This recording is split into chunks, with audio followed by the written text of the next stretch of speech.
Europe is a playground for the rich and famous. It's also home to nearly 3 million millionaires. In this series, Europe's super rich open their doors to give us an exclusive glimpse into their extraordinary lives. We will find out what drives them to excel and discover how the creme de la creme spend their money. In this show, we will give you a VIP backstage pass to the glittering world of entertainment. And to 4 superstars who have made it to the top of one of the most competitive businesses in the world. We meet psychic spoonbender Uri Geller, who reveals how his millions nearly destroyed him. Next to the richest team owners in Europe, Carl Fogarty's fortune pales by comparison. Flavio Briatore, the colourful boss of Formula One team Renault, has an estimated personal fortune of over 50 million euros. Silvio Berlusconi, owner of AC Milan, is Italy's richest man with 7 billion in the bank. And Chelsea owner Roman Abramovich is one of the world's richest men. The shy tycoon is reportedly worth a staggering 11 billion euros. I'm going to show you what actually made me famous. What I'm doing, I'm holding it very, very gently. It was David Dimbleby, the BBC, here in England. He invited me to the studio, picked up a spoon from the table, handed the spoon to me, and I held it like this. It's burning very, very gently. Come on, melt, melt. Yes, it's beginning. It's cracking, I feel it under my fingers. See how gently it goes? It's like plastic. And it's just giving away, it's melting away. Look, it's like it's becoming like plastic. Yeah, it's breaking. Look at it, there it goes. Touch it. When this happened on the BBC BBC's telephone system blew up.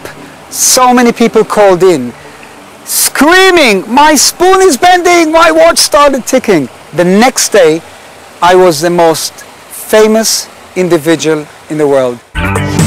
Uri Geller is a natural-born showman. He found fame with a talent that no one has ever been able to explain. I have 2 broken watches here. One is from a general, a Russian general, and one is a Schaffhausen. They have not worked for ages. He became a global icon in the 70s when his telekinetic powers astonished the world and brought him riches beyond his wildest imagination. 1, 2, 3, work! Now let's see. Let's see. It's working! Is it working? Yeah? Oh, look, he's crying. Zoved. Israeli-born Uri has lived in the UK for over 2 decades. His humble home is a mansion modelled after the White House located in Berkshire, England.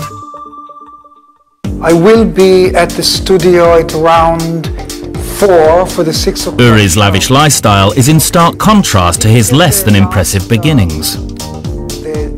I came from a very poor family. We had absolutely no money. My mother was a waitress and a seamstress, and I promised her, Mom, one day I'll stop you from working.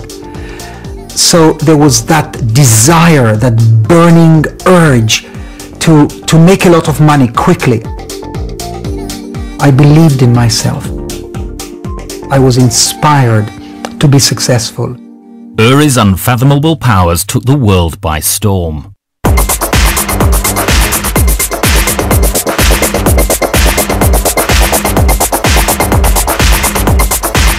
I was shocked at my being catapulted into stardom so quickly.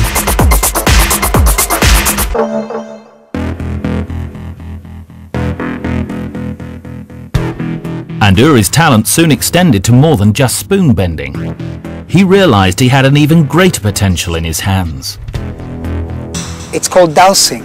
And as you see, they're very, very sensitive, and I barely touch them. Now we're walking towards the water level in my garden, and the minute I will hit the water level, these rods will actually open up. You see they're beginning. It means that there's much more water under us here than the eye can see. Yeah, look, it's amazing. I'm always amazed when this, oh wow. These powers helped Uri to make tens of millions of dollars. In the early 70s, I would look for oil and gold and diamonds and coal, either using these or the hands. My hands were dowsing over a map, and then I took my Sharpie, my pen, put an X, and I said, drill here, that's where the oil is. If spoon bending for the public had made Uri famous, dowsing for the highest bidder made him his fortune. I realized that, my gosh, there is more money in finding metal than bending metal.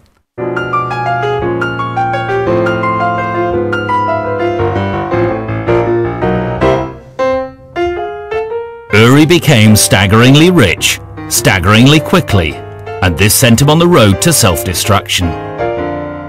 Suddenly, a poor kid from Israel, is making millions of dollars in a matter of weeks. I bought everything. It was just so decadent. I was obsessed with fame and fortune. But I couldn't quite handle it. I was very shallow. I was on an ego trip. I wanted to make it, to be famous and rich, and it became almost obsessive. As a matter of fact, it wasn't that healthy. I became bulimic. I had panic attacks. I had anxiety attacks. I was just burning myself up very quickly. I felt emptiness, and I felt lonely, and I thought to myself, is this all what money is about? That's terrible. It didn't bring me happiness. Certainly money cannot bring you health, and it certainly can't bring you love. So I knew that I have to somehow climb out of this success story, no matter how wealthy I was, beginning to become. I knew that money is not everything. It was crunch time for Uri, when help came from one of the most famous men on the planet. It was actually John Lennon that showed me the path. One day he looks at me and says to me, Uri, do you know what spirituality is? And I looked at him and I realized that I don't know what spirituality means.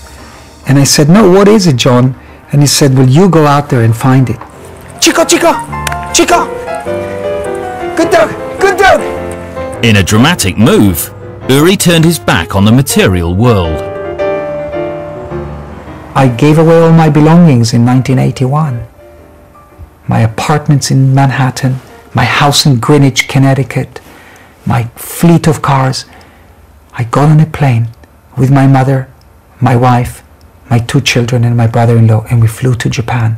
I landed in Narita airport.